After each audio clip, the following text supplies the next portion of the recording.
Yes. Let me know if I pronounce this right, my dear friends, because your names are the hardest. Well, welcome to the Devil's Workshop, Mademoiselle Rocío. Rocío Amoretti. Rocío. Like Valencia, something like that. Well, that's what I hear. And our dear friend Gregorio Migiano. That's the Grégoire. No, Grégoire. Let's put it this way. Okay, all right. Well, you didn't make it easy, easy on me. Yeah. Welcome to the podcast. Thank you. Thank you. It's an immense opportunity for me to have you guys on. So I hope you will eventually enjoy. How have you been doing? Because I saw that you were overloaded with work. Yeah, I think for me at least this will not change until October. Until the end, yeah. Okay. And for me, I just started my PhD since October, so actually I'm more in the settings part and stuff like that. But for the moment, yeah, it's quite hard because I need to deal with my experiment, my social life, if I can say that, and you all can. the Whatever you want, you can say. No, but I'm not used to work, if I can say that. Like, Okay. Aren't you French? yeah. Ooh, I'm gonna get bashed for this, but it's okay. And you will get used to it. Yeah. I hope, but, as someone who's finishing the PhD, I can tell you that you will get used to working. Let me put you just a bit closer to you, because I won't be able to hear you then. Okay. This parade of accents that we can produce, it's like one of the best things ever. So Sorab Madi, he told me that you have a mission this time that we really have to emphasize and not forget and everything. You guys had some work done with this career fair, and I saw that you have a date for November.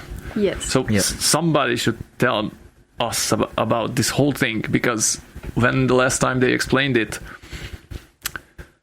I had a problem and we just had to cut it. So it's just I don't have any footage of it, and I would love to put this out there. So yeah, what is this career fair that you're working on? So basically it's going to be an event where different companies will be invited to IGBMC, to the institute where we work. And they will explain what they work on, the different job opportunities that they have, and then there will be more activities during the event that we still need to plan. Okay. And it's targeted to students like us that don't know any other career choices apart from academia. Like we know that after a PhD we can continue doing research, like public research, like we do now. But we actually don't even know what other opportunities are there. So this is basically a first approach to get to know all the opportunities that it was Sorab's idea, if I remember correctly. He brought the group together. Initially it's his idea, and the main goal of this event is to basically build a bridge between academia and industry. Yeah. Because all of us, I think, all of us got academia background. I mean, bachelor, university, bachelor. Yeah, you rarely come there for get there from arts. And then, I guess. Yeah, exactly. And at the end of the PhD, you just basically don't know what to do. It's not fake or stuff like that. You end, and then if you have a new option to continue as a postdoc and stuff like that, is almost like a PhD. But after a postdoc, I mean, even a postdoc is a time fixed contract. So after 2 years, 3 years, you stop, and then you don't know where to go. Okay. So it's not like a CDI in French, like a contrat à durée indéterminée. Here it's fixed. So at the end, ciao. Well, yeah, because it's competitive, no? I mean, it's project-based. Yeah, exactly. It's based on a project, so you have a deadline, and then the funding finishes, and you're out in the wild again. In one day, everybody would forget you. Don't take this the wrong way, but I think there's a problem with yours. If it's not yours, then it's gonna be this. Yeah. Okay. Cool. Almost. Saw that? Sorry. Okay. So yeah, the idea was to... All of you are coming from fundamental research, so how is it going to rely to attach you to the industry? Well, we all come from fundamental research, but over the years, some more than others have built some contacts with the private industry. And you are not egoists and keep that for yourselves. Yeah, we want to share. Oh my God. With the rest of students.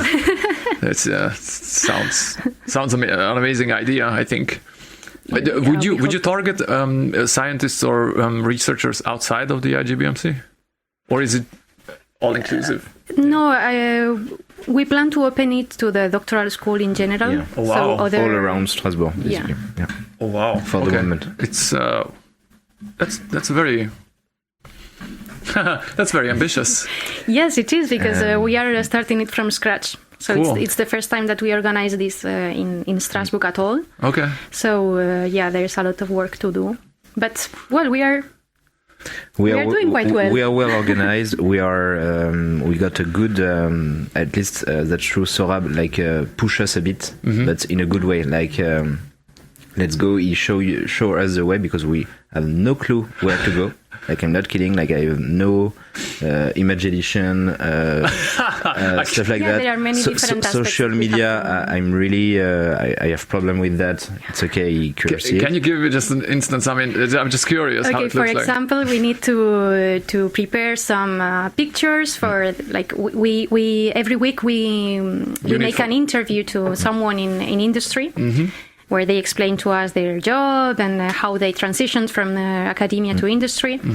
So, for example, we need to edit the picture of this person that is being interviewed. Okay. So I see. Even this, for us, that we never edit pictures. Why would you? Okay.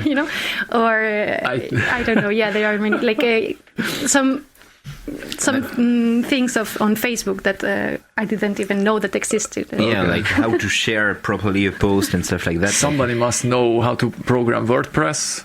Somebody must know exactly. HTML. WordPress and taking shots of photos of people, social media. What else do you have? You are the one who writes? Yeah, I'm writing the blog. So every now and then we upload little posts about our organization. And so there are many different things. We are also going to do more video editing, but this is on the air now, and trying to figure out. I'm going guys, if you ever need help like this is what we do. Awesome. And all musicians, by the way, have to learn this stuff very early on. And actually, in some part, this is why we entered production, for example, because it's just you had to already learn for your own band, because you weren't able to pay anybody to come and film for you, so your pals filmed you, and then you had to learn the editing software and then post-production and everything. And I just found myself now working at Epic. So that's exactly how it started. So if you have any questions about production, feel free. I have all the time in the world. Well, we are learning little by little, and then we have the more general organization, which is more difficult than these little steps that Sorab is taking care of the general organization, and then Greg and Dimitra are managers who are also team managers, in order to give people conduct Sorab thinking. Okay. Because it's the short-term tasks. Yeah, we are more on the do that for 1 week, and then we compose everything. And you're very well organized, I have to say. How many are you? 10 to 13. 15, 13. 13 and soon 14. That's a big band. Well, there's a lot of work, so. Oh yeah, well, I imagine. And we are not only doing this; we are all of us doing our PhDs or our postdocs. In parallel, So, which means that you're absolutely not compensated for these efforts at all.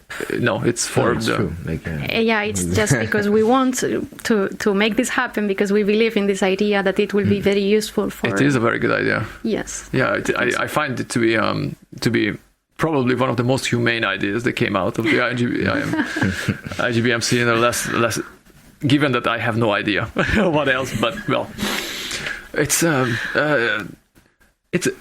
bit like how did they say this? It's a hippie movement,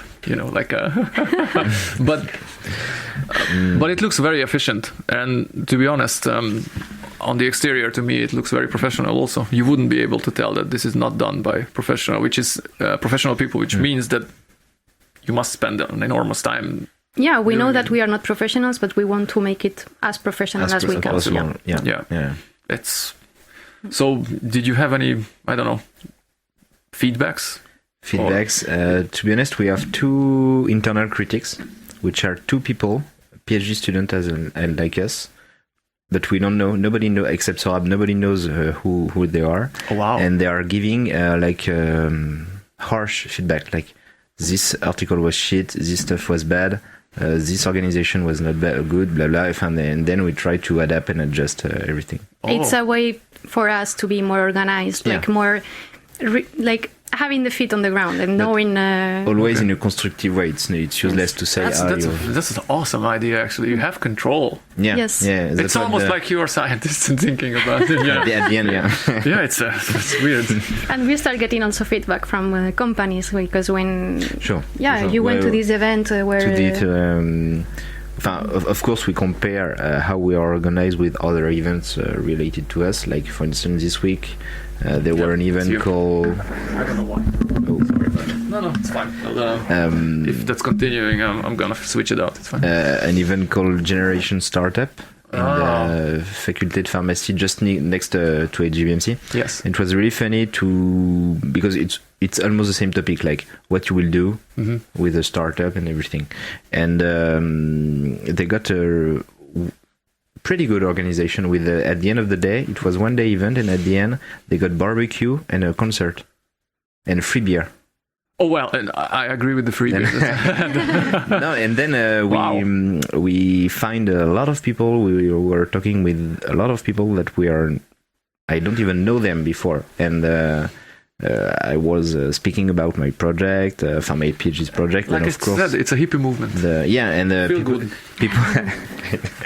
People were, it's interesting. Invite us. I will, no problem. I will give you an interview and stuff like that. And it was okay. Let's go. And then we create a link between people. Awesome. And next week I will take an interview, and for instance. And thanks to these interviews that we are doing and all the advertisement that we are trying to do. Startups are starting to get to know us, which is what we want to do, because have you guys ever we thought also about need sponsorships, looking for an investor maybe, or somebody who would support it financially? Exactly, we are looking for actually we are sponsors. We are starting the sponsorship phase.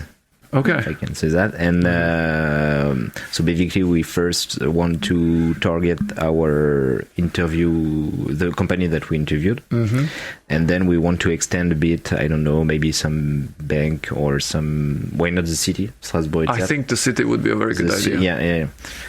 To be honest, we'll hijack some sponsors from Generation Startup, which were the city, the region, university, mainly common sponsors that we can affect to us in order to have more money. If you have the means to secure a certain amount of recompensation for somebody, I could recommend you somebody who is very good with city subventions, subvention, with the city supports. It was morely for artistic events, but the problem is that it's such a specific code that you have to apply, and in the first year you're going to fail unless you're using somebody who actually knows what the rules are. It's welcome to France. It's a bit it's not made very easy, precisely because it's a lot of money that you can have, and so one of the best organizers, by the way, in the city for bands and concerts and everybody. Actually, one of the best organizers that I know, and I would recommend getting in contact. I'll give you, but he's not working for free, that's for sure. So that's going to cost something. But for the moment, we don't have we are working for free, so he won't.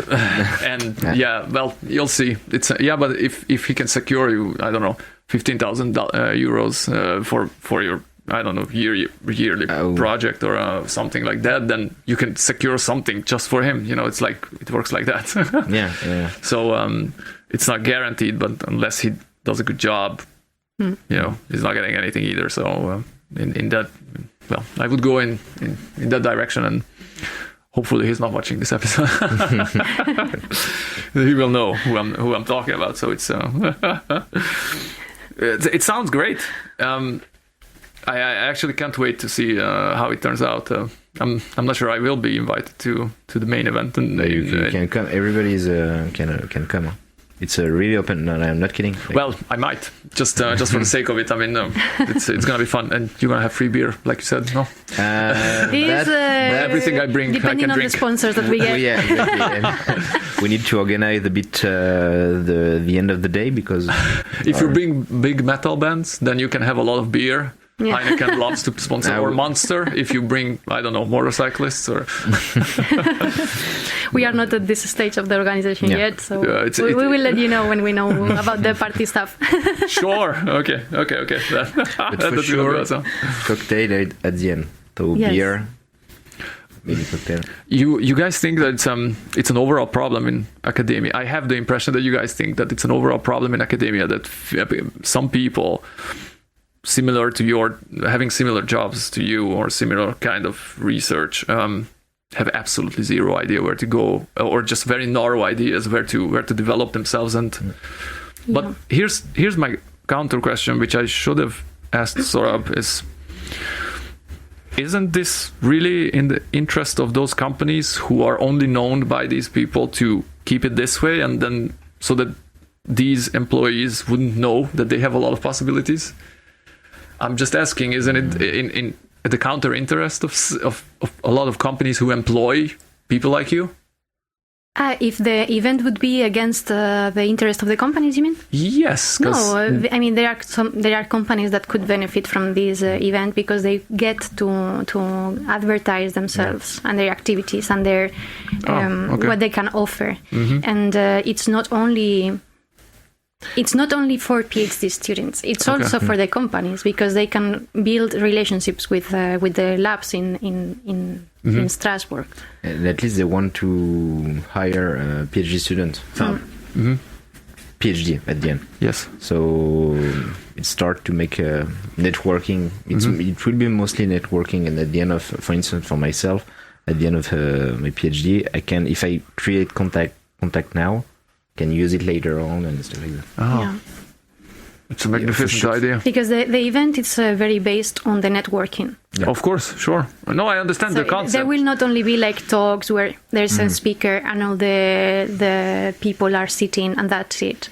We want to have some networking there. So there will be more activities. What's very interesting to me is that the idea of such an event is for me is hard to grasp, because I try to make a parallel of how we lived as musicians and artists. And when you're an artist, you belong to a family, so it's easy to network with people. And we have concerts. You guys don't really have. But you guys have conferences, I guess. Yeah, we have conferences, but normally in the conferences it's with more. Exactly. It's with more labs, like in the academia. Yeah. So yeah. So at the end of your PhD, normally chances are that you haven't made any contacts outside of academia, because you're just very focused on your work, very focused on your project in your lab, and you have to be, and you don't see farther. Yeah, because you guys have no lives. That's for sure. I mean, it's fascinating to listen to the projects that you're working on, but it's true that it's so competitive that unless you sacrifice so much to it, I'm always in awe watching how you give it so much into this, and then you find also extra project. What do you two personally expect to get out of this SPB Career Fair? Okay, first, just in a very altruistic way, I think it's a very good idea that needs to be done. So just for this point of view, I think it's very good to organize it, and someone has to do it. And I like organizing this kind of things. So for this point, I'm having fun organizing it. Let's put it this way. That's one of the best reasons why. And then the second reason, of course, is that we can get to build contacts and to do networking. Well, sure, of course. So that's a very important part. Oh no, I understand. You guys also have no idea what to do after. If you remove all the academia career and stuff like that, I have no clue where to go. I have some basic cloud was roaming in my mind, but otherwise nothing. Yeah, maybe we hear about nothing concrete, like okay, this post here for this amount of money at the end of the year. Or maybe you know that there are some positions that actually exists, but you don't know what they do actually. Or how to reach that, or who employs exactly. people. Okay. So for me it was most to, for sure, create link with people and help people, but it was also indeed a bit egoistic, but just to know for myself where to go. It doesn't make it sinful. I mean, if you do a good job, it's everybody's benefiting from it. Yes. So that's a very good thing. So no, we are learning a lot doing this. I must say that we are learning a lot by organizing this event. Like the way you talk about it, I'm sure that you're having an insane amount of fun doing this. How did you guys choose who does what? Was it like volunteering? It's basically who likes doing what and who is good at each task. Who is good? Wow. That's it. Interesting. Okay. And how much time each person has. That's true. So if someone you have none. Any of you I met. Yeah, but it goes like. Sometimes in a few months you can't do anything, and a few other months you can be more committed in the stuff. So every week we meet and we try to distribute the tasks according to this. Yeah. Every week. Yes. Oh, wow. At least once per week we meet. Yeah. You are extremely well organized. If I had my high school band organized this well, maybe we would be Metallica now, but it didn't really work. Wow. Except for the music, you're mounting one of the best band I've ever heard of. It's really something. So in November you will have this opening date. Where do you organize this? You have any idea of the place? Yeah, of the IGBMC itself. Like we're using all the common parts of the IGBMC with the auditorium, with the cafeteria, the garden, the corridor, everywhere. Yeah, it's the easiest. It's a big place, and we can organize there all the activities that we need. So the quality of the stuff is quite good. So it's fair. Well, yeah, sure. And we don't have to move, so we haven't said that it's on the 13th of November. Finally, we decided the date. Great. 13th of November. Yes. Well, I'll put it in the description of the video, and we will link it and everything. Yeah, we can link to the social media. It could be very interesting for anybody who's working on PhD and even for people who will not attend, maybe because they don't even live in Strasbourg. It's interesting just to follow the interviews, just to follow our social media, to get to know more about the careers. Do you guys have any online following of this whole event? I mean, some the online platform that I don't know what exactly how exactly you plan the event, but it's like you have a pretty well constructed website. It's well done, so I imagine that on some level it's going to be followed for those who can't attend in person. No. You mean to follow the event online? I mean to have not a copy of it, but like a online representation. Sure, so you could actually have the same or similar amount of information. We haven't thought about it, but it takes a lot of effort. Maybe that's why. But it's a lot of work to prepare. But I think if you can afford it, sure, because that's gonna be the problem most of it. But if you can afford it, I think it might be a good idea because, well, like you said, in Strasbourg you have a lot of academia grouped together, but it's just one city. It is a university city, and it's very much in the center. But I imagine that this could be very useful for all the countries around us, actually. And yes, and actually we are inviting companies from Basel, from Germany, Switzerland. So we wanted to be. I tip my hat in front of this. It's a very bold move, I think, and it's very humanitarian. And we here in the Devil's Workshop, we support this kind of. Yeah, no, it's fun. It's nice to see. When we started the podcast, and I had this idea to invite scientists and people who do scientific research into the podcast. First of all, because they are fucking interesting and do something very well that I have absolutely no notion of, that what I would like to know about. But secondly, it's them because you have a very bad reputation, and I would like to give a platform to people to see that you are actually free people. Like it's like not like Skynet boxed faced people who are doing nothing else but killing animals, for example. Or cloning, or Cloning and spreading killing. diseases, and this is what you see in the movies. Genetically modifying food, and then killing babies, especially the perfect ones. Yes, this is what. Yeah. Making unethical experiments on humans, and no. Lately, can I ask you this? I think we started talking about this the first time when we met. Why do you guys think that there's that you have such a bad reputation? Movies and people, really? Like movies and people don't know, and people don't want to know. I think it's it's a very obscure field. Yeah. Like, people don't get to know about science unless they are very curious and very interested in it. Even you yourselves often don't understand what the next person works on, really, as far as I can understand. Yes, exactly. I, for example, I couldn't understand all the details of his research. Oh, wow. No. Well, We both work neither in could I, molecular biology, if that but helps. no. That doesn't mean that, like, even for me, like, I can't understand what you're working on, but I can have a global idea and maybe some additional idea, recommendation, question, interesting question, even if I don't understand each detail. Exactly. Do you guys have any way to collaborate or any reason to do so? Yeah.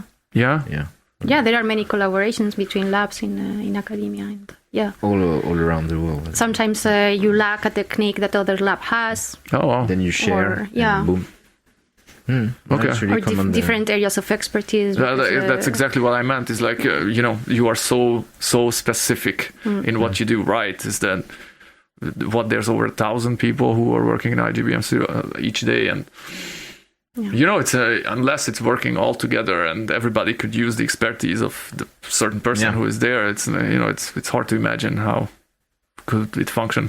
Yeah, no, it can be very collaborative. It's also competitive. Oh, it is. That's the most in the planet. tough part because, Yes. Sure. That's why it's interesting to me. Because in what you do, all of you are actually world champions, or at least in the top 3. That's it. Which is, it's a worthy of respect, at least. If you want to put it that way, I will not ask. Well, let's be honest. This is financed by outside corporations or the state, or there are financing investors in this, and it's a horrible amount of money that goes away. So it is justified, because what you guys research is something that we look for and we want to know. So there's a good reason for it, but you're not the only ones. And who gets the information first probably uses the technology first. So so of course it is. It's all humanity is everything that works currently, as far as we know. It's based on research. Medication, technology, anything that's you are the very few people who are actually dragging the train that holds on everybody. So of course it's competitive. So because you want to get first to the results. And before you guys just wanted to study biology. I know. I'm sorry to put such weight in your shoulders. And I think I can reconvert myself in history, any research. Like, I mean, if you go deep in the field and you try to find why and how it works, any subject can be interesting. Like, really. Sure. And so, of course, I have some more affinity with biology, with science itself, but I can make physics, chemistry. Okay, I'm a bad physicist, but still. Me too. I can improve myself and become quite not bad. It's cool. Well, but you're both young. I mean, especially in the scientific field, it's Oh, and don't live so long, but actually you are toddlers in a scientific sense. Yes. It just started. And it's quite common in science that people change the topic of research. Of course. From PhD to postdoc, from one postdoc to the other. This might be stupid as a question, because I don't see your field. Why would they, by the way? It's that they choose a different interest, or is there another reason, like they know that this is not going to happen, or I guess there can somebody be wins? different reasons. It's, You want to try something new. Yeah.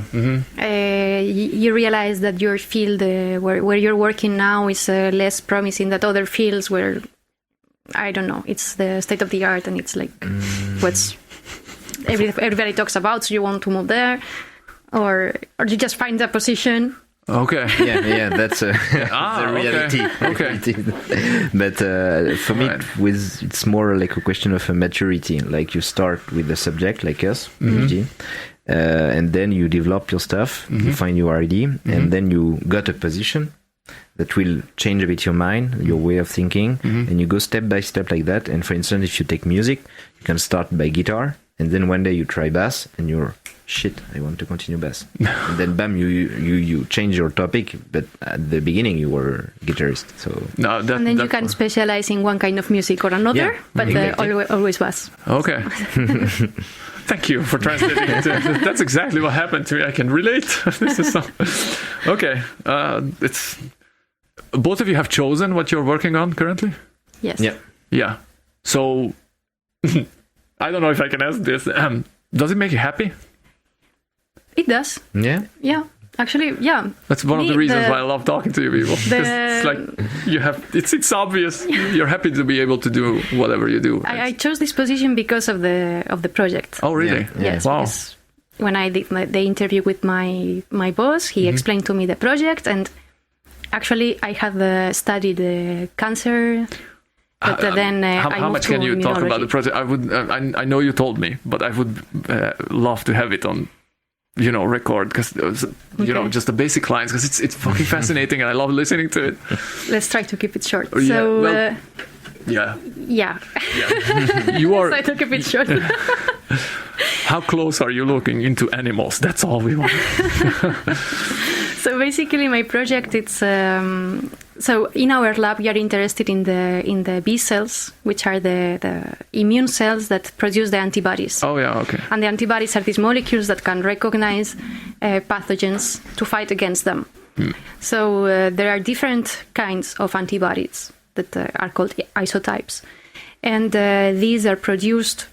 What kind of isotype is produced depends on what pathogen is invading you, because then you will have a different immune response. Yes. So my project is on the regulation of this differential production of antibodies. Essentially, if I understand it well, this research could be used to enhance your immune system's response, for example, or perfect it. In the long term, yes. What I do is very basic research. So it's just how does it work? Is that just to understand how it works, because it's not fully understood. Like there are some things that are understood on how the B cells regulate which antibody is going to be produced. Wow. But not everything is known. So I'm working on a very specific sequence of the DNA that it's potentially regulating this process. So that's in few words, that's what I work on. And I understood, so it's fine. Thank you. It's still fun. How about you? I know you told me that's also something. In few words, is developmental biology. Yeah. And I've tried to figure out how you start from an egg to a dragon. Yeah. Basically using Game of Thrones. Only biomechanics. Yeah. With the cytoskeleton. So yeah, that's one line. Boom. Wow. And to be honest, I'm just working to the 1 cell stage to the 16 cell stage at the most. I will not reach the dragon state. I don't pretend to.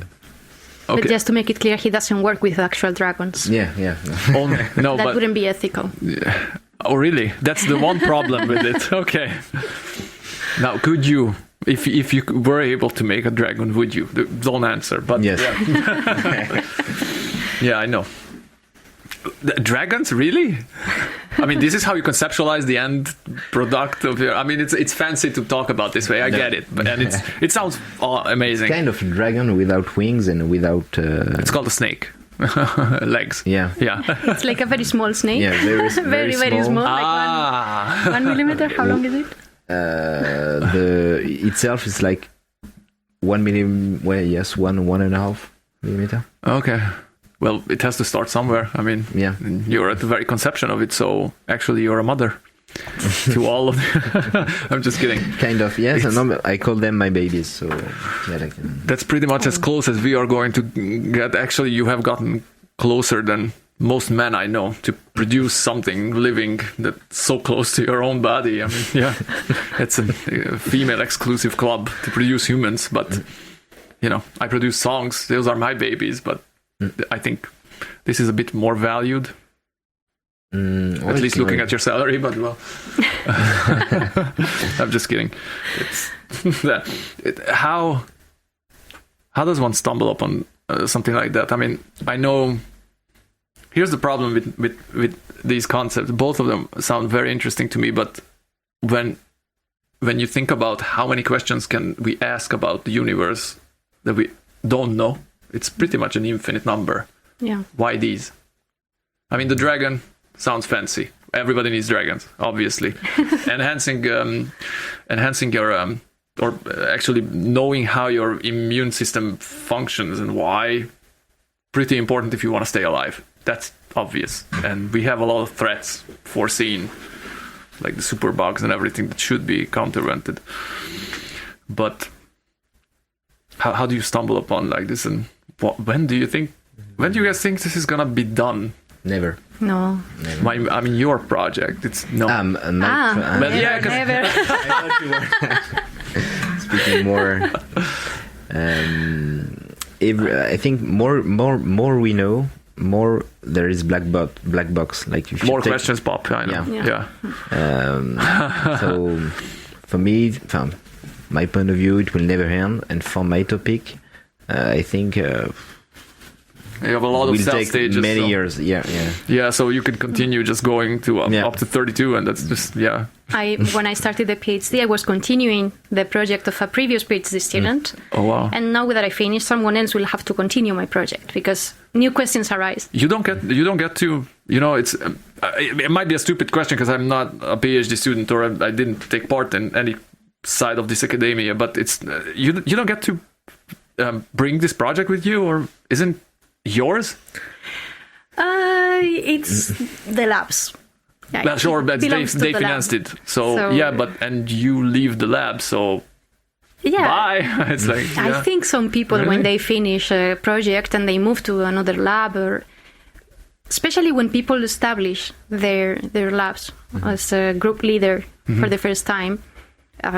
They bring the basis from their previous research. Yeah. Okay. But they have to come with new questions. You cannot come along with the same questions that you had before. Like, I mean, you have to have your own group. Okay. So. And you guys think that your education allowed you to be able to ask the right questions for? That's why we do the PhD. Well, to learn how to do this. But you see it as a tendency in general with students and everything. So. Yeah. Actually, there's probably your education is the one, I don't know, branch of education that is actually working flawlessly, probably. Because we need to learn how to be very critics, like very not believe in everything that you see. Yeah, exactly, very objective. And how does that work out for you? Because it's impossible. Yeah, it's impossible, but you have to do your best because I mean. You start with an hypothesis, and you want that hypothesis to be true. You want it. Yeah, but you have to attack it from every side you can. Exactly. Yeah, and you have to be careful not to just believe every slight indication that it might be true and just refuse all the rest. You have to be very accurate with your results. It's the most inhuman thing. That's the inhuman part because you have to be cold. Yeah. You put your love in your project and your hypothesis. But you have to. Yeah. Yes. And sometimes you're really like you see a small thing on the screen and you're like, oh shit, maybe it's that, and then you start thinking about that, almost dreaming about that, and at some point you discard some bad results which were true. And then you were biased, and then found it's what I try to tell myself when I get these like negative results that we call when it doesn't go the way you wanted it to go. Okay. What I tell myself is, okay, maybe this brings more interesting questions. So yeah. You have to just believe what you see. And do you guys think it's humanly possible, by the way, to ask a question and not being biased towards the answer of it in your scientific field? Is it inherent that you have to be wanting a certain type of result? Completely unbiased, I think it's impossible. Because that would be the idea of fundamental research against, engineering problems. As far as I can understand, you have these two opposing understanding of development of technology. What you do is that you have an infinite number of questions regarding the universe, and you pick out whichever you like and you go for it. As far as the funding lets you, the other part is, we need this, we are at point A, I want to get to point B, and find a way. This technological development in a certain direction that is required by society or by somebody else. So it would mean to me, logically, that having fundamental research would mean that it doesn't matter what the answer is. But it still does. It's insane. Yeah, no, I mean, every answer is valid because it will give information on how a mechanism works. Mm-hmm. And that's what we do research, why we do research. So any answer should be okay. But it's true that we are biased because we want our initial hypothesis to be true. I see. Yeah, sure. You need the direction. It's like in our hearts we want it to be true, but if it's not true, we have to. Yeah, you have to acknowledge it. Yes. Yeah, and most of the time, as far as I saw statistics, it's a miss. It's some of the time it's just you stumble upon noise. Yes. I saw how you guys analyze results and everything, and I thought it's gonna be black and white. It's gonna be easy, it's not at all. It's There's a huge gray area. Oh yeah, a lot of it, and there are indications as to what we accept as a positive result and a negative result, but it's not at all as black and white as one would think. Yeah. So sometimes it is black and white. Yeah. Okay. Sure. Sometimes we can breathe a bit. Not working. Okay. Those are the ones that are cheaply funded. Yeah. But when you go deep in the question and in the experiment, sometimes it's the first time you make this experiment, you don't know how to analyze it properly and unbiasedly, and at the end, you make a conclusion, you explain it, but you still have this feeling that maybe I'm wrong. Really? Oh God! Maybe we all have this I'm feeling. Too much true. I overinterpreted. Overinterpreted. I have this friend who would wake up in the middle of the night every night. She's a bioinformatician, and she would go to check her codes again because she was like, I know I did something wrong. This happens a lot in research. Oh my God! Well, yeah, all his brain is working on it, so the subconscious gets there and sleeping, and oh wow! I mean, this is like extreme. I know. I'm sure. We all have moments where we say, maybe this is not true. I can really relate to this. I genuinely think, by the way, that if you ask yourself a question, so your brain is working so hard to find the solution that it's not like talking to somebody arbitrary or anything, but it's like it makes an effort to get the answer, and sometimes it comes when you sleep, which is a very weird experience. My bass teacher, one of my favorite musicians, he you guys know what an artificial harmony is? No, it's something that it's a very distinct technique that you do on guitar and you can do on bass, every stringed instrument, and he was kind of interested in understanding how it would be possible to do this on a bass, and he dreamt about it with his favorite bassist telling him in his dream how to do it, and he woke up immediately at night and he tried out. It worked.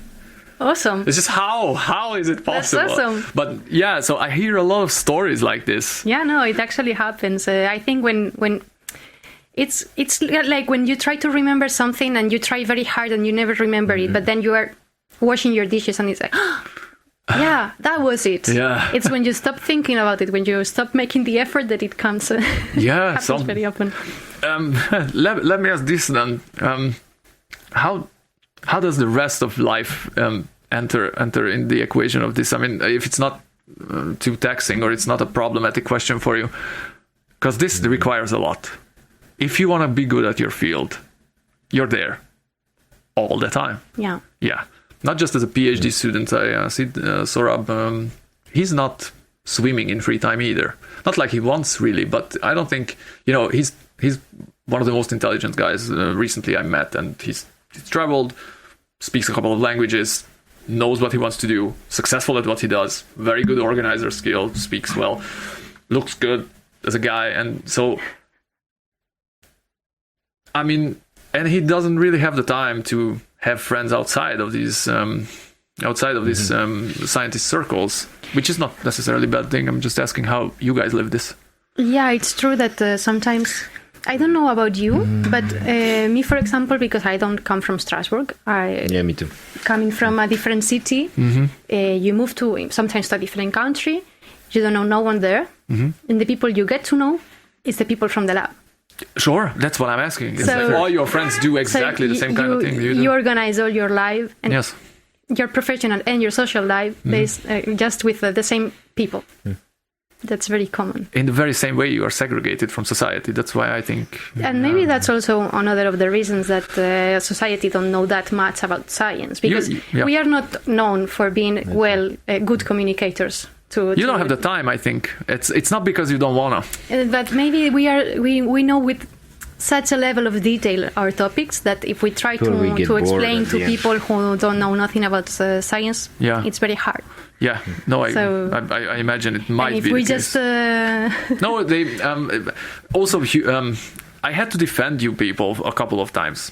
Recently, but I had to, because recently on one of my dates, I started looking for new people like I do every year, and I met somebody who asked me, how would you be able to ever go out with somebody who kills animals for scientific research? And I was like, it's not only that I could, but I did, and I understand that.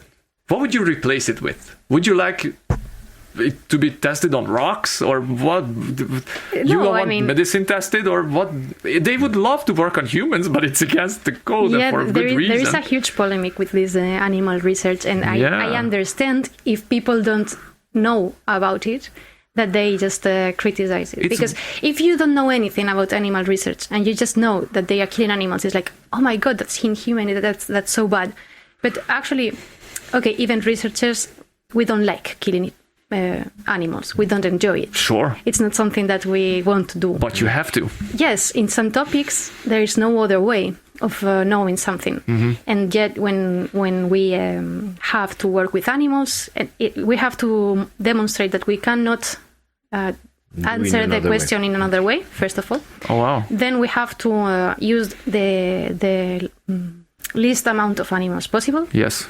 We have to calculate it and to use just the minimal amount. We have to do it in a very specific ways, trying to make the animals suffer the least possible. All this is regulated. Yeah. And more and more research is coming to avoid the use of animals at all. But it's very hard. Like me, for example, I work in the immune system. How can you do an immune system which is so complex with so many different parts, so many different cells? How can you fake it in a dish? You can't really. You need an animal. Yeah, like I do preliminary experiments just with cell lines in petri dishes, and that's it. Then I need to move to the mice. Well, yeah, because you don't have any other option. Yes, and then I try to work with them. I try to be as sweet as I can with them. Well, yeah, but eventually they have to die, because as far as I understood, you also have to make sure that they, under no circumstance, these are lab animals who are bred in labs, so they cannot mix with the outside animal world in any circumstance. No, but anyway, they are way cleaner than you, so they would die. Not about the cleaner, but their genetic code might enter. No, And- they would die before they have any chance. Really? But, yeah, they are kept in such clean conditions that the least exposure with the environment would Oh, really? Okay. very rapidly kill them. Oh, wow. Okay. Well, not all of the researchers told me the same thing, but they don't work in with what you do. It's Like- depending on the model, I guess, because on mice maybe, but if you go on a more harsh model, I don't know, I don't have idea for the moment, but something a bit weird like viruses and stuff like that. Yeah, of course. I knew somebody who worked on neurological research.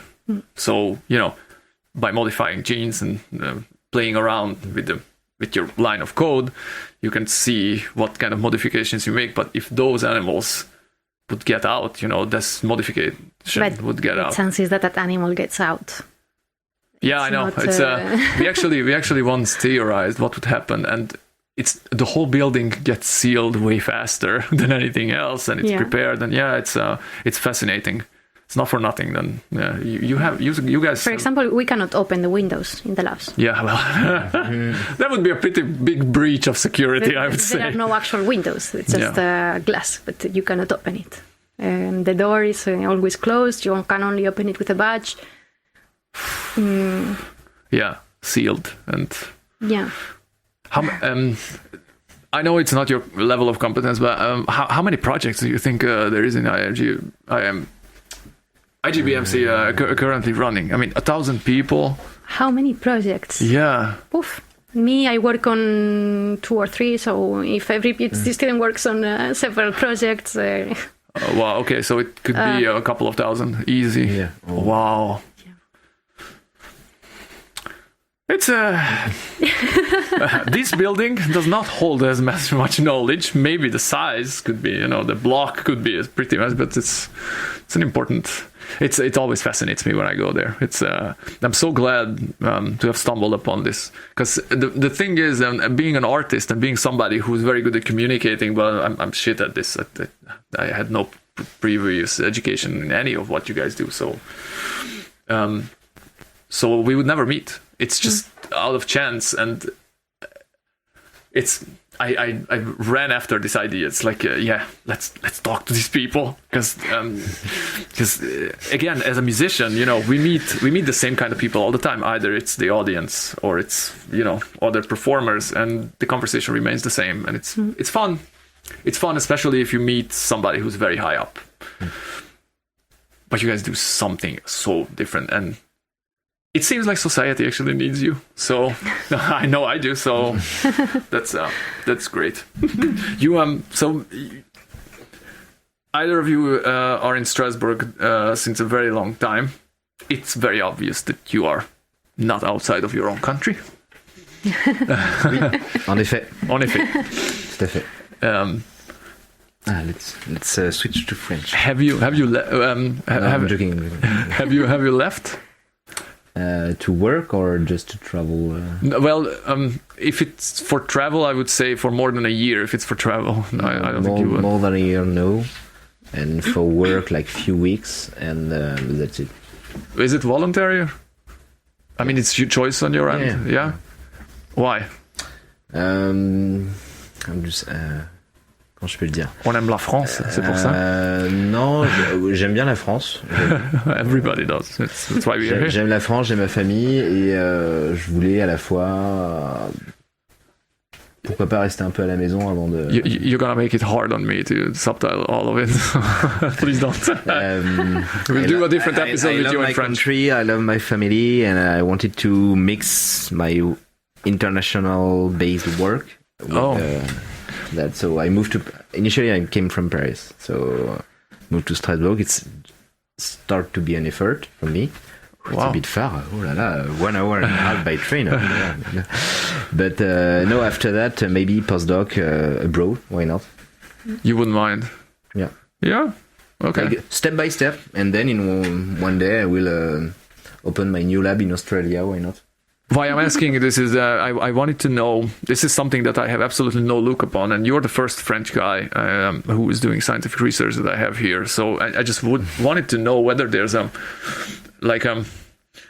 national pride coming to the effect of your education having been done here and insisting on keeping it here?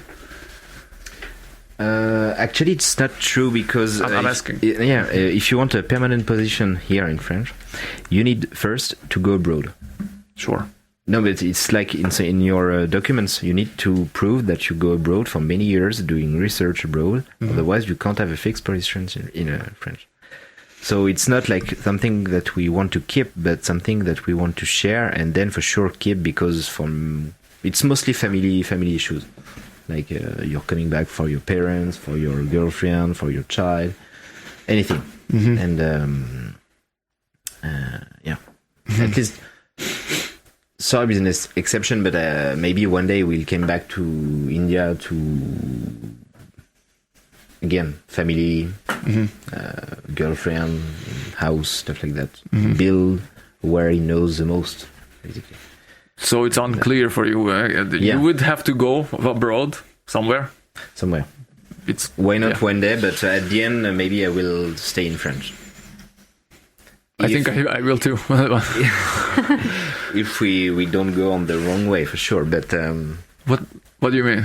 No, but I know all the political shit. I'm happy to open that subject. I know nothing about it. So for this reason, next week I have an economist guy coming in from Germany who will talk, whose profession is this. I think he will know more. Probably, yes. I really hope so, because otherwise this is going to be a very one-sided conversation. But it seems like he understands political tendencies way more than me. And I like, we have this mentality in France that I really got accustomed to, that we can complain about pretty much anything, but but the political situation or be loud about it, or go to a protest and have a barbecue and free beer and a concert, which you won't see in any other country, by the way. This is so French, it's insane. But what did where was I gonna go with this? I lost my train of thought. It's France, it's a particular culture to me that. Where the fuck was I coming with this? I really lost. I agree with you. I didn't live for many years, but I stayed a few months, for instance, in Italy and Germany. And at the end, you feel the difference. It's like almost the same country. It's Europe. It's close, Europe, sure. But now, to be honest, I really want to try Asia one day. Wow! Like for a few months or a year. Like China, I don't know, but Japan for sure. Like be a psychopath researcher in Japan. Oof, that would be amazing. Like a robot. No, I'm joking. Yeah, they have No. Have I told you that I was invited to go to Japan this January? 18 months of a contract. Ooh. Yeah, Kyoto. And I refused immediately. 18 months. 18 months. Yeah, it's... Okay. Have you seen the size of the apartments there? 8 square meters? Yeah, 10? Right. You live in that. Or you go towards backwards to your work. That's it. And they are... The whole working culture that they have, like they worship the work. And it's crazy. On a certain level, I disagree with it, but it looks to be very efficient. I don't think it's very hard to be in competition with Japan, as far as I can tell.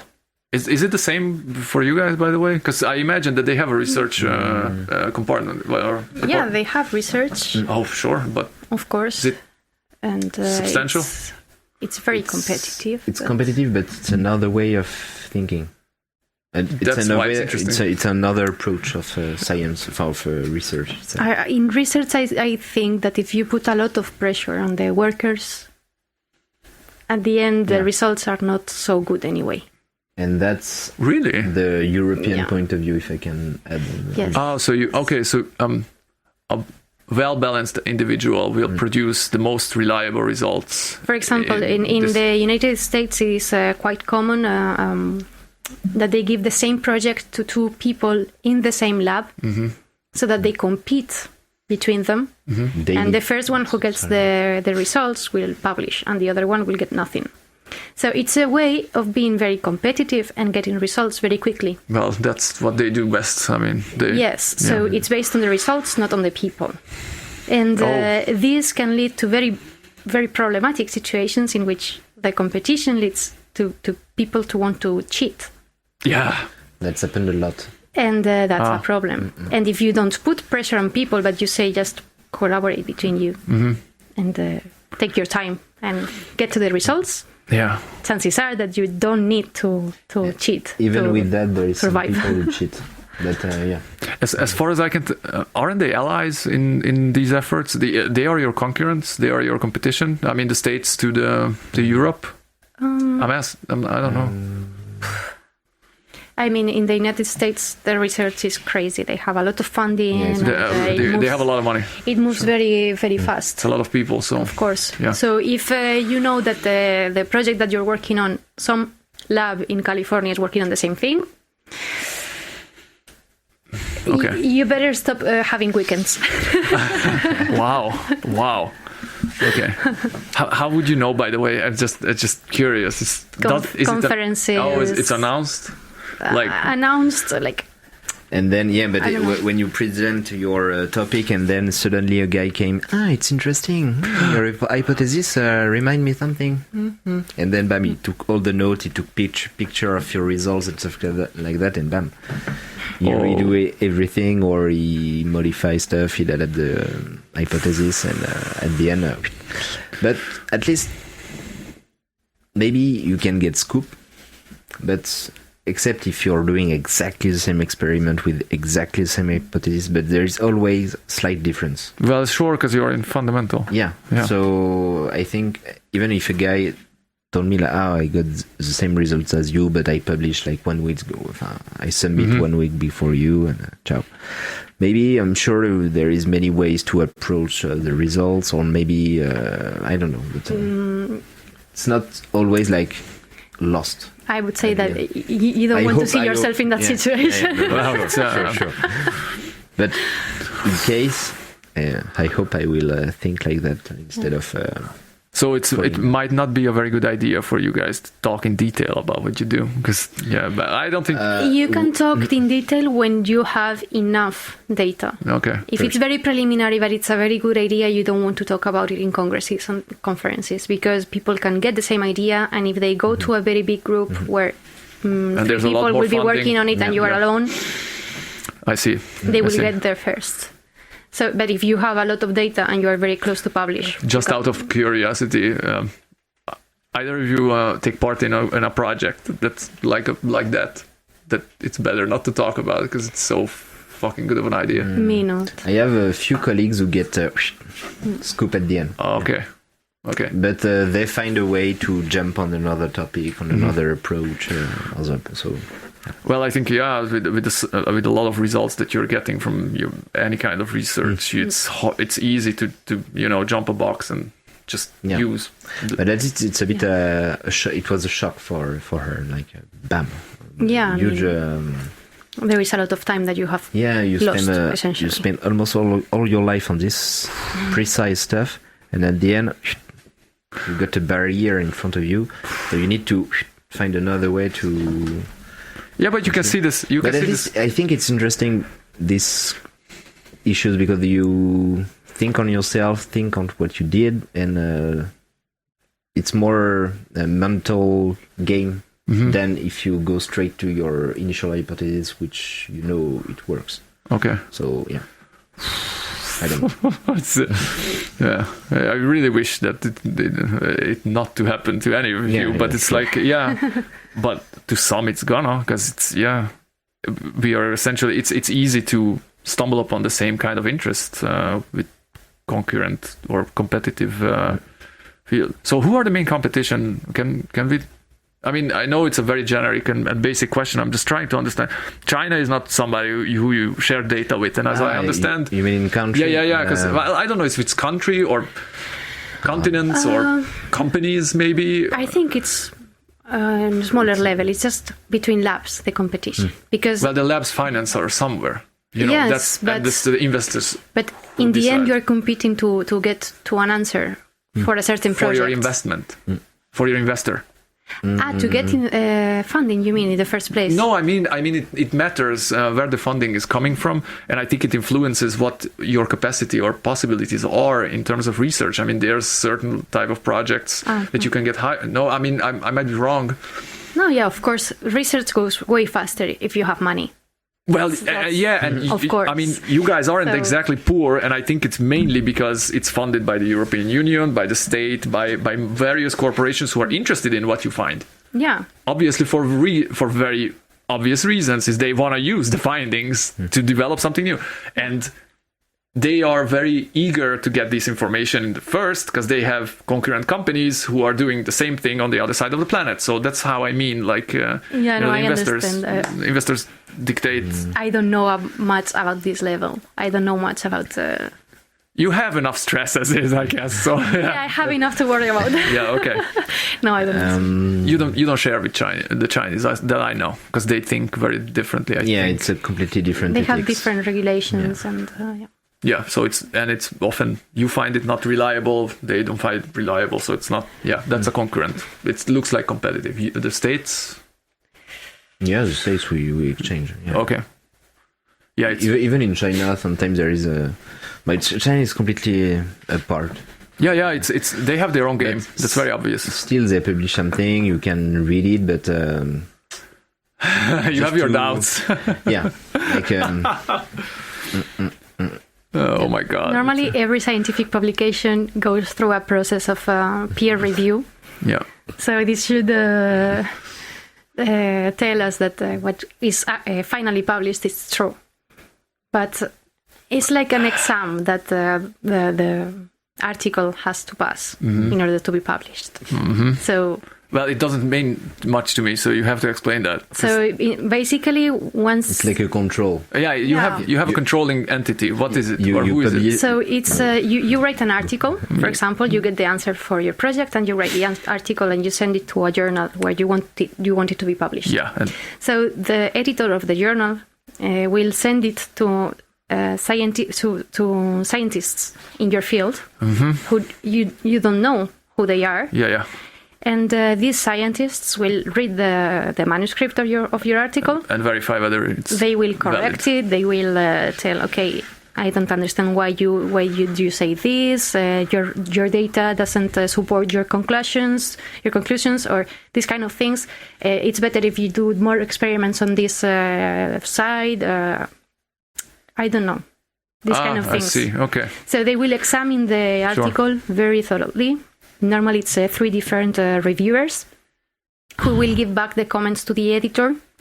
The editor will give back the comments to you. You will correct it, send it back, and there can be many rounds It's a of lengthy review process, okay. until it is finally published. Each step costs money.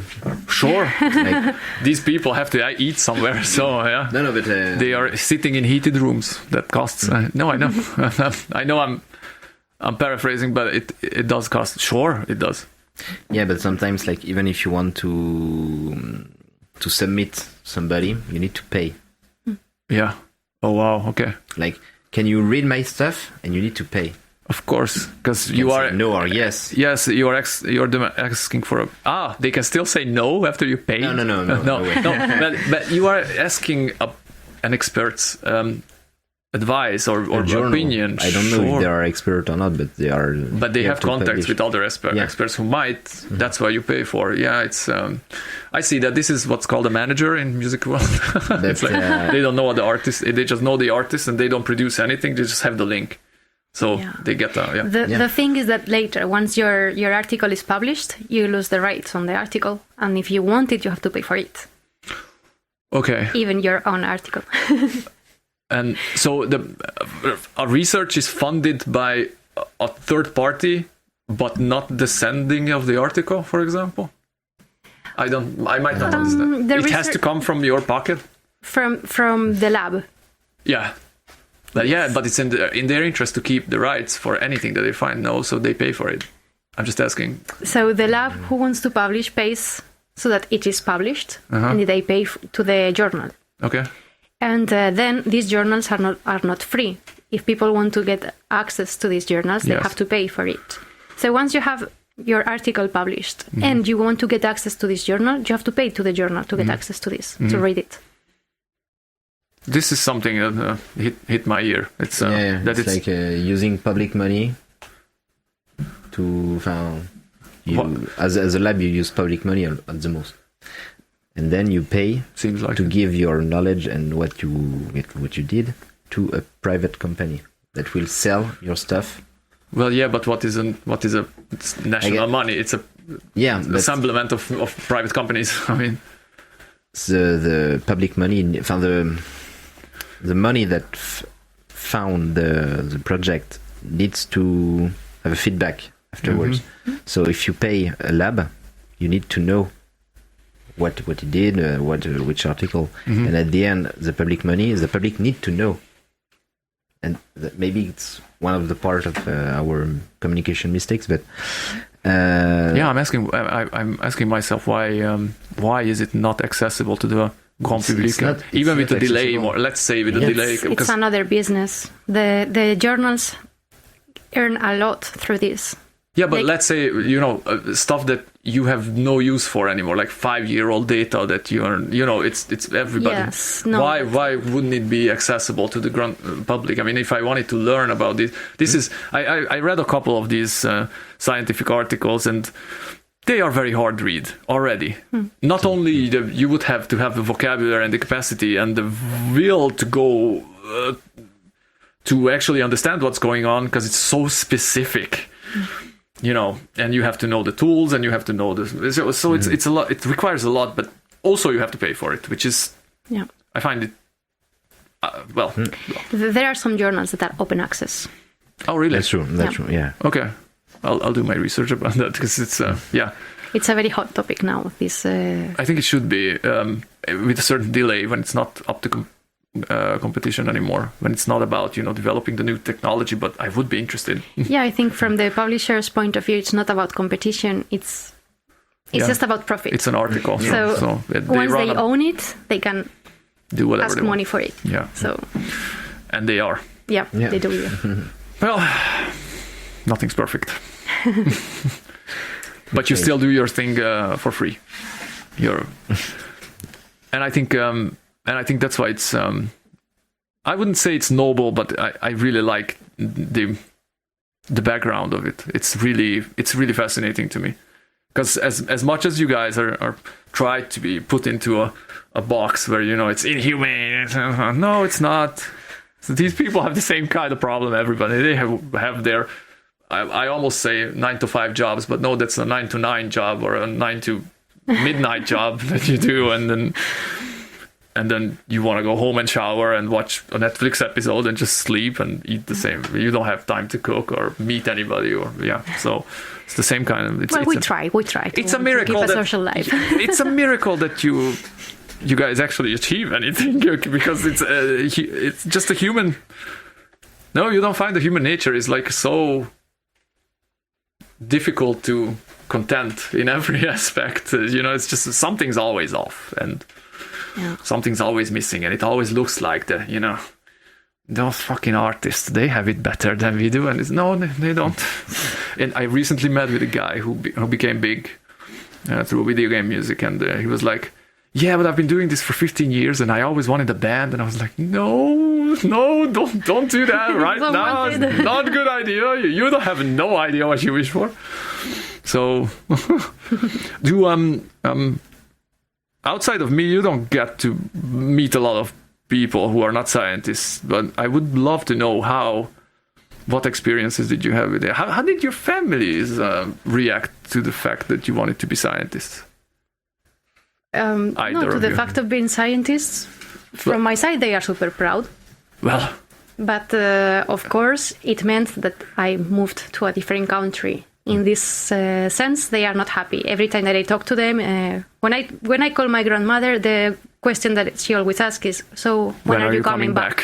Sure. When are you coming back? That's you? All my family, that's the question. When are you coming back? Are you? So are you going back? At some point, I guess. Yeah, it's what he said. Yeah. Now I'm abroad, but at some point I will want to be near my family and near my, I don't know, in my culture where I grew up. Yeah. It's like, I don't know. I feel like at some point I will want to go back. Okay. I don't know if it will be straight after the PhD. I haven't decided yet. Yeah, maybe not. Maybe I will know. stay around a little bit longer. You'll know. Yeah. You'll know. Well, you're the only one who didn't leave the country, so. But you will. What's the thing that you miss most from home? Because it's not that far. Mother cooking. Oh yeah. God. Amazing. Oh yeah. Good answer. Oh yeah. I think from my side, I guess they are proud because I'm coming from. I was not the best pony that you can.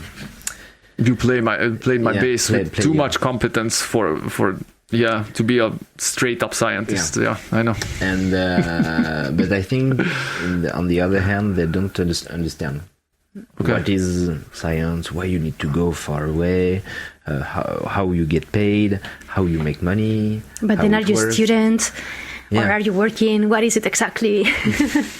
So, but I will explain them step by step, and they will.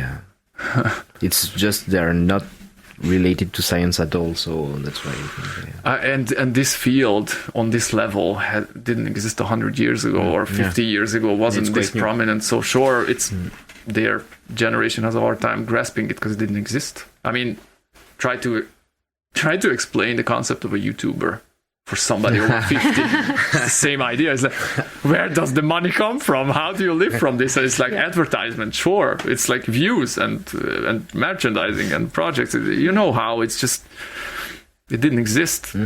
So, I get the idea. Well, research did exist before. It was just not so available to everybody like now. You guys follow what's happening with AI? Not a lot. Terminator? Yeah. No, I'm joking. Let's say I'm a fan. But I'm asking this because the one thing that could possibly replace your I don't have words for today anymore. The one thing that could replace possibly the animals that you are experimenting on, simulation. If we had the capacity. This is some work that it's actually being developed. A lot of how you guys work seems to be, to me, like how AI works. Like you know what it sounds like how you work in the IGBMC. It's like being in traffic. It's like you try in a 2D environment to move information with others based on certain rules, and it's more or less working. But if it was guided by just one thinking process from like above, like who guided all of the cars at the same time, you wouldn't have traffic jams, you would have waiting. Like how the scientific papers are getting controlled and corrected and validated and everything and published. It's all of it could be solved with a powerful enough computer, as far as I can understand. But I am paraphrasing. So I'm just asking, because as far as we can tell, in 20 years, there's not going to be, like a driver as a job. It's not going to really exist unless for circumstances, which is weird because it's one of the most prominent jobs currently in the planet. But some of these would also probably go the fuck away. You're not.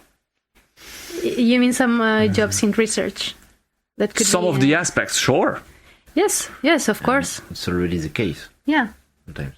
Like, you got huge robot who take your plate, bam, inject the stuff, analyze the straight. Like the confocal machine that I learned about.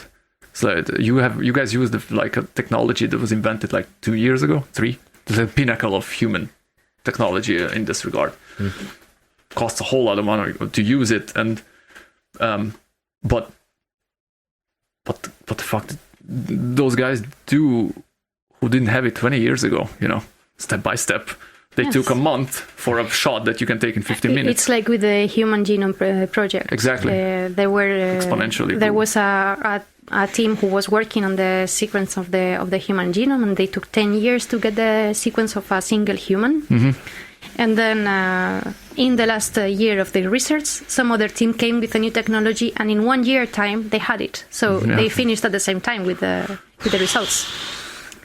That one must have hurt. 10 years ago, and the other one 1 year ago. So yeah, it happens.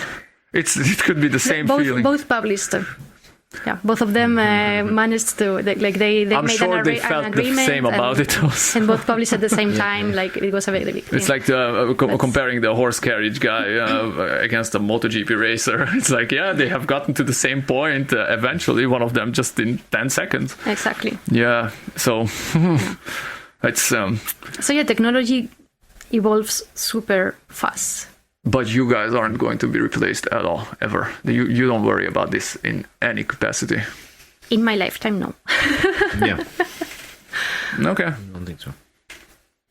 But because it's really fancy to think like our computer will replace everything, but at the end of the day, you need something to code.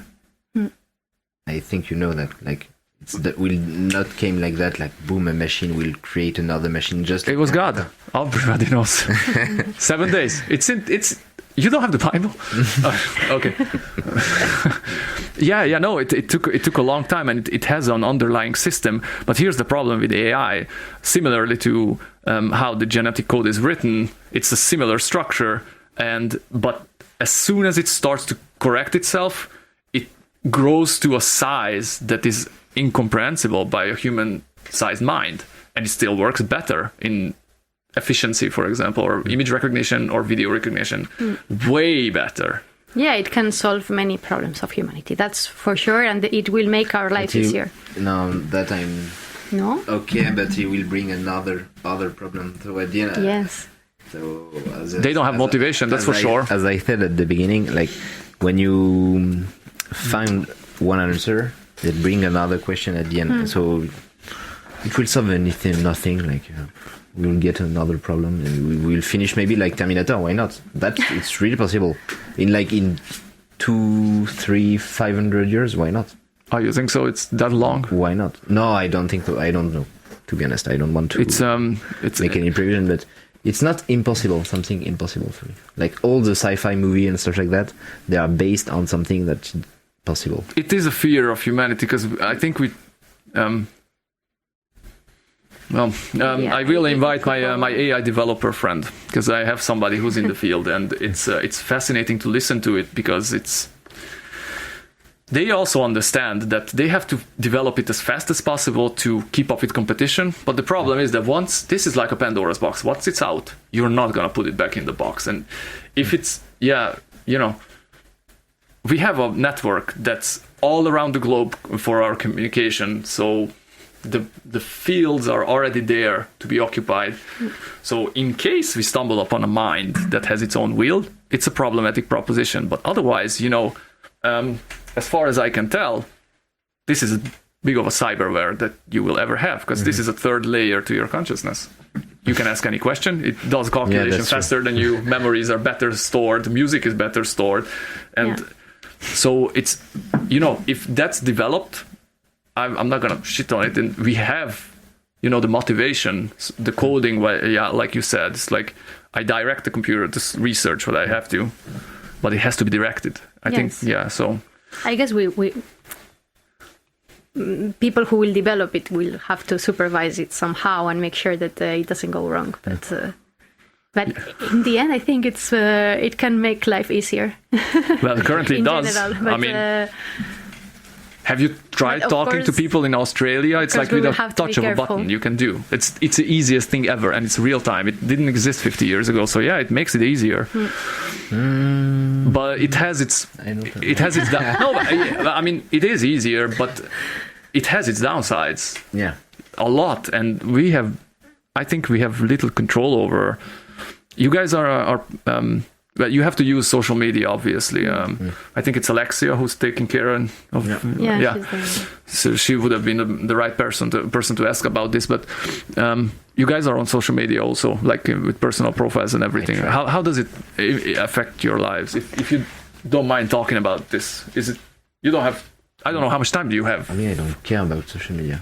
I mean, like my Facebook profile and stuff like that. I have like one picture, two picture, something like that.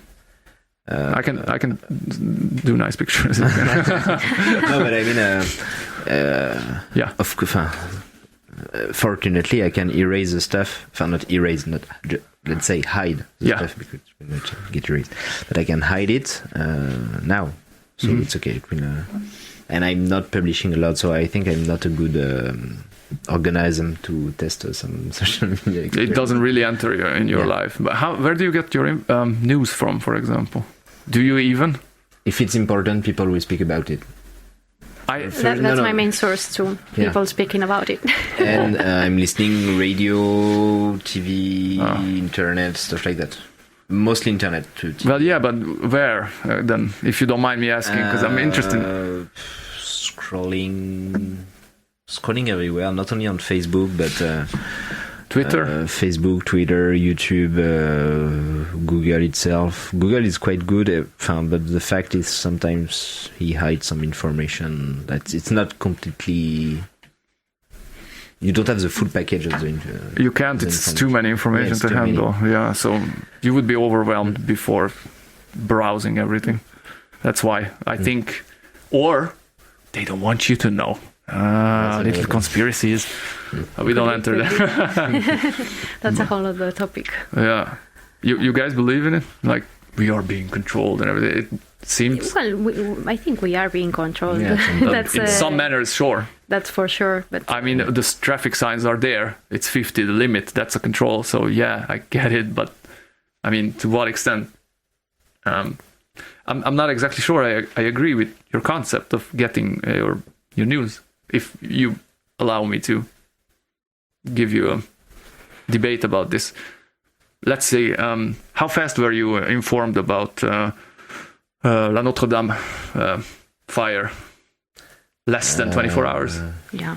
That was funny because when I received this information, I was eating with Sorab Flammkuche in the restaurant, and both of us received a text. Like me from my mother and him from his friend, were Notre Dame is burning. Sorry. Should be yeah. Notre Dame is burning. Oh shit, my voice. Yeah. Notre Dame is burning. Blah blah blah. And so I was like, oh really? And then I scroll on Facebook. Blah blah. But the initial information was given. Par téléphone arabe. By messaging, by personal info. And after that, a few minutes after, all people around us start to speak about that, so it was not so hard. Do you guys still think it's news? In retrospect, to us, we are 500 kilometers from it. If it's news to us, it's news to everybody. Yeah. No, it's not. Why not? It doesn't influence our lives in the slightest. But news doesn't mean it's influence something at the end of the day. People are dying everywhere or all around the world. It's news, but we don't care at the end. So why have we chosen to listen to the burning cathedral and not anything else? Because people were speaking about that. Yeah, I received a text. Do you mean why is it important for us? Yeah, why people start to speak about it in the first place? That's what I mean. And do you think it's still important, that piece of information in your life, not right now? For me, I don't know if important is the word, but interesting, yes. It's something that I definitely want to know. Because, I don't know, I like traveling, I like art, I like architecture. So something like this, it I don't know, it hurts inside. Okay. So it's the same like, I don't know, with all the bombings in the Middle East, they have destroyed a lot of heritage and a lot of cultural buildings there. And when I read about it, it also hurts inside. It's like when something like this is destroyed, it's painful for humanity in general. So I think it's something you must be very yes. empathetic. I am, it's true, yes, I'm very empathetic. Because I am somebody very empathetic, but I don't have this feeling about art pieces because I understand that they're temporary. being in the world. Yeah, but you wanted to be there like as long as possible. Not me, but Yeah. I might be special in this regard because I don't think it can be done.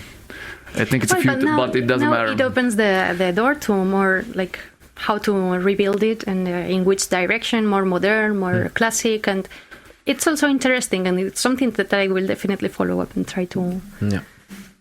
Yeah. So okay. So it is influential in your lives after all. So how you find it, how news are filtered and how they get to you, it's like the most important still you find that they get to you. Yeah, I think so. I think, for example, me on Facebook, I follow the groups of interest. The groups that speak about the things that I am interested in. Yeah. So I get the information on these topics. It's of course very selective. It's not. Facebook is built to that way. Exactly. That's the point of it. So sure, confirmation bias at its best. It's not like reading a journal. It's It's reading a journal specified for you and selected, curated by you. Yeah. I think it's a problem. That's why I'm asking. I think it's a general problem. We don't have those kind of source of information that we had. When you had few TV channels, radio. I do my absolute maximum to avoid the radio at all times, mostly because we work with music and I don't want to unconsciously copy something that I just overheard. Also because I don't really find it amusing to me. TV, but I have a TV, but it's not linked to the box, it's linked to the internet, so I watch the videos I want to watch on it and nothing else because I don't want advertisement. It took me 3 days to hear about this story because and I think that's exactly the tempo it deserved. I mean, I'm not that much far behind on the story compared to you guys, but it wasn't, the initial shock that completely avoided me. So there was, it's 500 kilometers. It's not like this building was burning. I still know that there was a destruction. I still know that there was a reconstruction behind. But all the drama that came with it and what you guys experienced all together, and I was completely left out of it. And I find that my method that I copied from somebody on the internet saying that if something is not news in 24 hours, that you shouldn't even listen to it in the first place. As the bigger circle you draw around the place that you are interested in, the least amount of information you want to get, because it's just multiplying exponentially. So for 24 hours, it doesn't get to you. Maybe it's not that important. I don't agree with this. No, because some information maybe travels very fast, but some doesn't. Like from different countries, from different it doesn't influence my life. But maybe you can learn from it, and maybe you can relate. Maybe 3 days later, I can still learn from it. Maybe 3 years later, you can learn from it, and you can. And I do, but the anxiety doesn't come with it.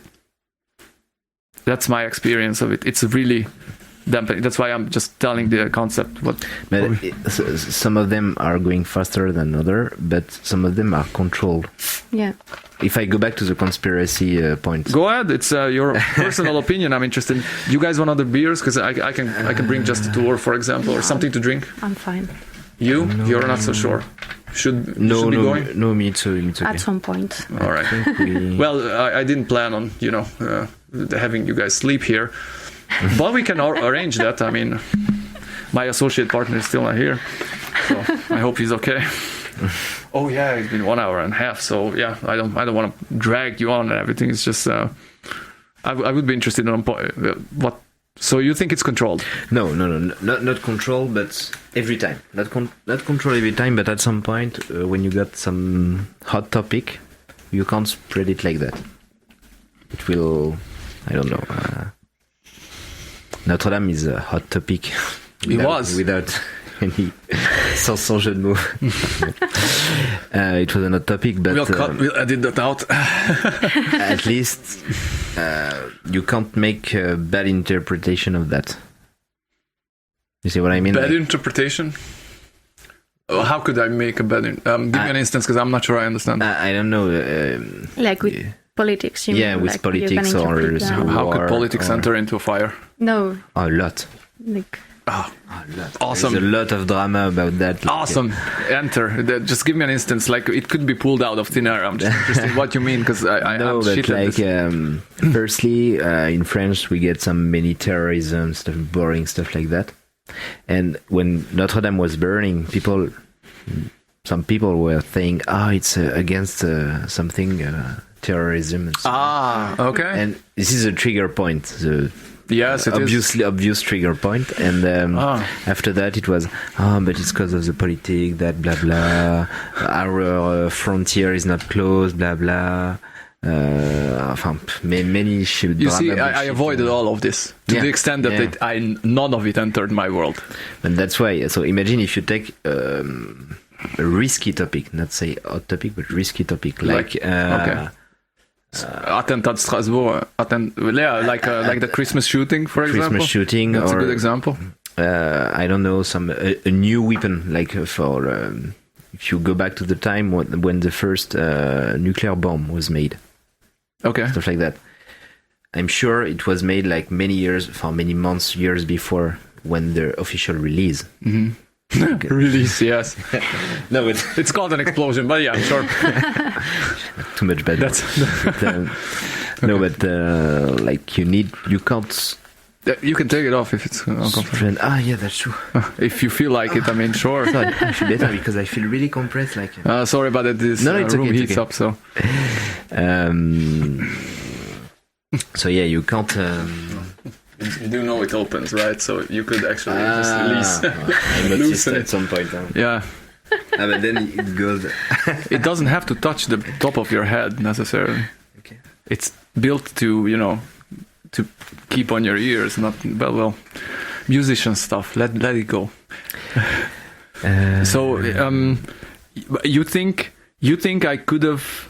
But here's my counter rebuttal. What do those 3 days give me an advantage over? While I'm avoiding a lot of anxiety, like an atomic with 3 bomb. days, you filter all the bullshit. I'm sure that's what I mean. And as the information is still there, so something that big of an event, like an atomic bomb kind of situation developing, it can also wait 3 days. Honestly. If it can't, I'm already dead. So you prefer old news? To this extent, yes. I say normally 24 hours, but in this instance, like the Strasbourg shooting, now that has gotten me very fast, because it was here, and it should have. But the Paris burning, I'm not saying it's not important, but we are 500 kilometers far away from it, so it's not an instant threat. Maybe it's a researcher, scientist point of view, but I always want to know and as fast as I can. It's like, do you sleep well?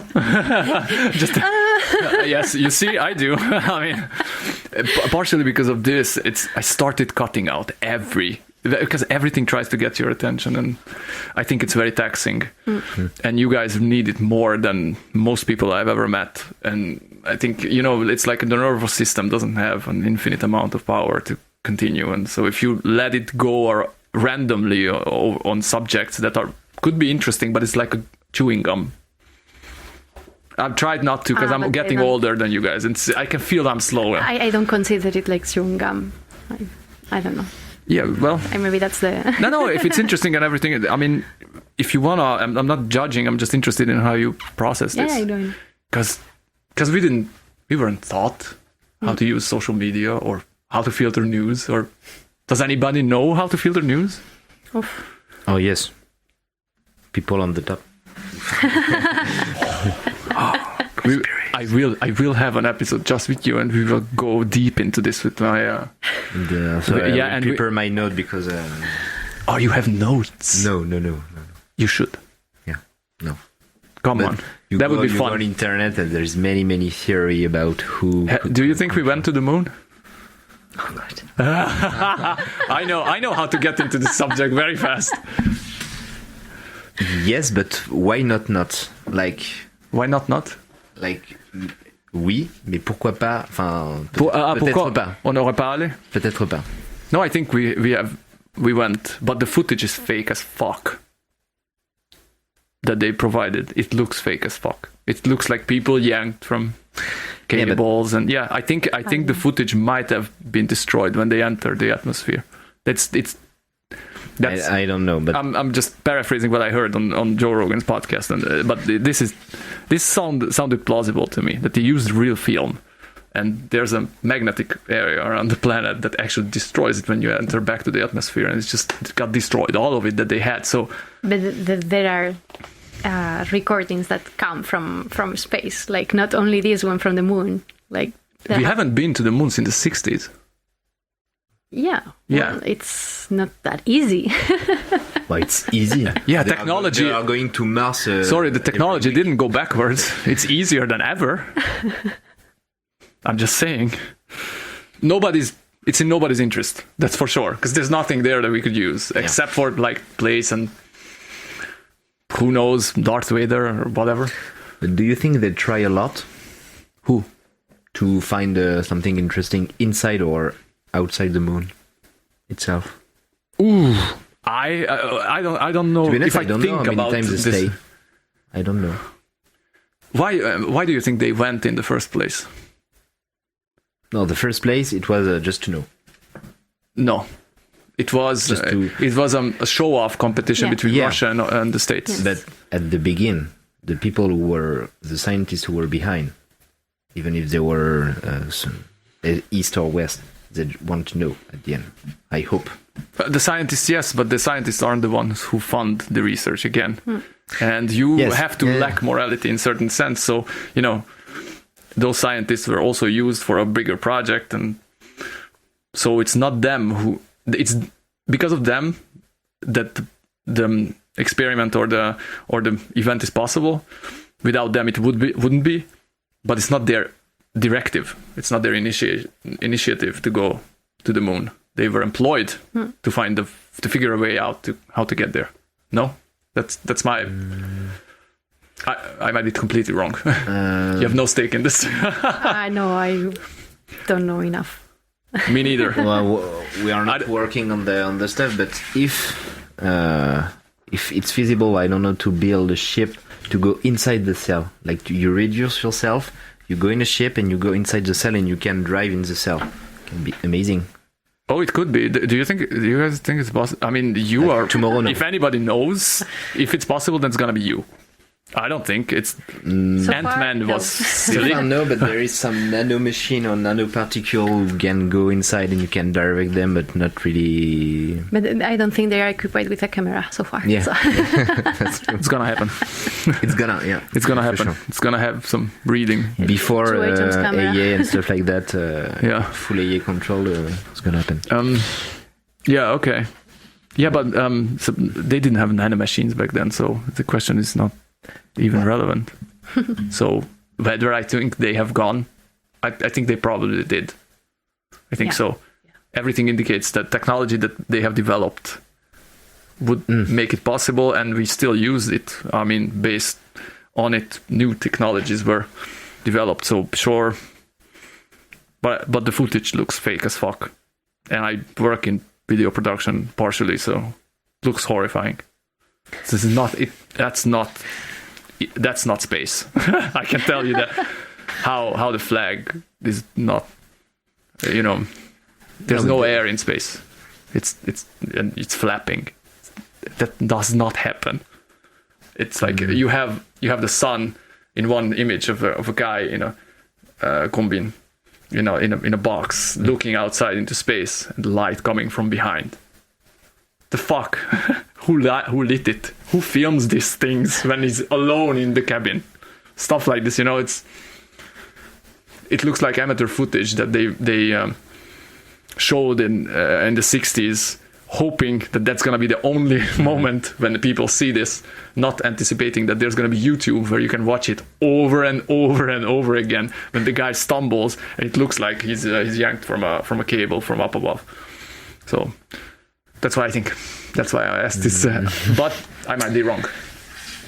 We'll never know. Normally, this I tend to believe it about landing on the moon and all this, but I don't know enough. I don't want to go inside. We'll never know. But, We'll never know. I don't think we ever will.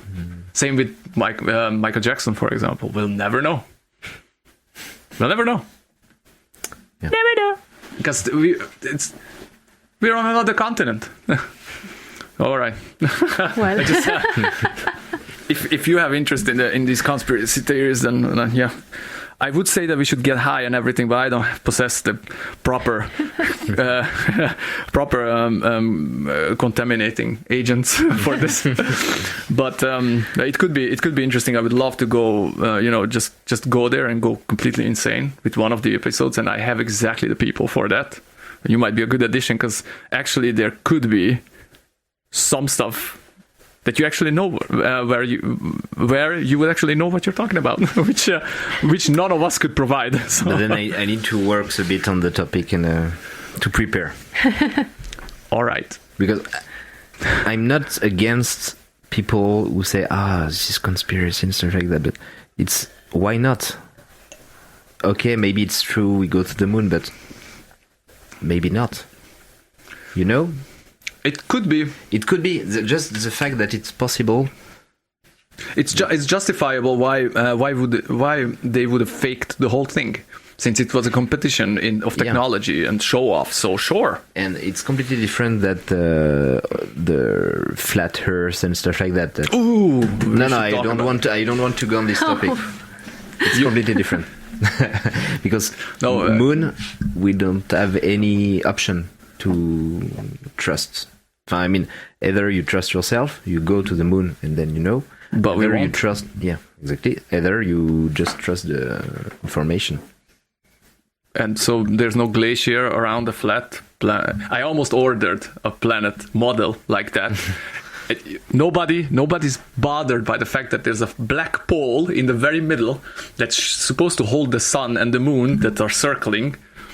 Nobody saw that black pole. They aren't concerned with this problem. That was the most. But we have talked about the flat earthers in a previous episode, and I find it fascinating, the people in it, not the theory, because the theory is bullshit. It's like a 5-year-old's understanding of the world. Yeah, and I know that there is this this movement was asking funding to give to the flat earthers so that they go and find the edge of the earth. They are actually trying to fund this trip for them. Like, yeah, go search for it. Well, but which I find amazing. You guys saw you guys watched the documentary about this on Netflix? No. It's worthwhile because there's one guy who is a bit more wealthy than the others and who can afford to buy this instrument that could measure Earth's rotational spin or degree. Okay. Speed, probably. And he employs the thing, and it works. And he's filmed from like at the back of some group event where he probably believes that nobody hears him. He's like, yeah, but I saw the results, and if the readings on the machines are right, we are in deep shit. Yes. And then in a public record, he was like, yeah, I don't believe the machine anyway. So that was $12,000 thrown out the window. I mean, Jesus. So yeah. But I don't think it's about the flat Earth or not at all. That's the point. Mm-hmm. And we will talk about that next time. Then. Yeah. Thank you so much for coming. Yeah, I really appreciate it. So November 13 for the SPB Career Fair. Yeah, SPB is the Students and Postdocs Board of the IGVMC. It's an association of students there. Rolls off the tongue. But you should have chosen a better band name like Tank Earth or Flat Boy or something. But we do have a slogan, which is Pause Your Timer. Which is more catchy. And also very universal for everybody. And I think we should take some time. Yeah. Anyway, thank you so much. And well, it was a pleasure. Hope to see you guys next time. So have a very good night. Bye. Thank you.